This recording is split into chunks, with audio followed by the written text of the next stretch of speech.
Assalomu alaykum, hurmatli kanalimiz obunachilari, hurmatli aka-ukalar. Bugun bir pul topar mashina bor ekan bir tog'imizga. Shuni bir video obzorga qo'yib bermoqchi edik, sotiladigan. Shu dehqondan, egasidan metan gazlari bor.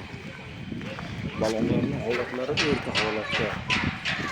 Qiziqqanlar bo'lsa, mashina shu Samarqand shahar Sagyanaga turibdi, kelib ko'rib olaverasizlar. Pul topar mashina, dokumentlariga hech qanaqa muammolari yo'q. Salonlarning ichi ham tayyor holatda, o'z ishlari qulfda. Bu mashinamizni hurmatli aka-ukalar 25 million so'm desa sotaman, faqat naqdga so'raganlar bo'lsa kelib ko'rsinlar deyaptilar, naqdga sotadilar. 25 million so'mga qiziqqanlar bo'lsa aloqaga chiqasizlar. Tog'oni o'zlarining nomerlarini qo'yaman. Qo'shimchasiga o'zimning ham telefon raqamimni qo'yaman. O'zlari bilan gaplashib ko'rasizlar. Agar mabodo tusha olmasanglar, o'zimning nomerimga telefon qilsanglar, shu mashinani sizlarga ko'rsatib topib olib beraman.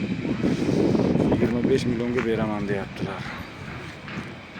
Lekin yomon emas. Olib bu yoq-bu-yoqni taxlab olib minsa bo'ladi. Hozir dalni moment zaat bo'ladi, yuradi.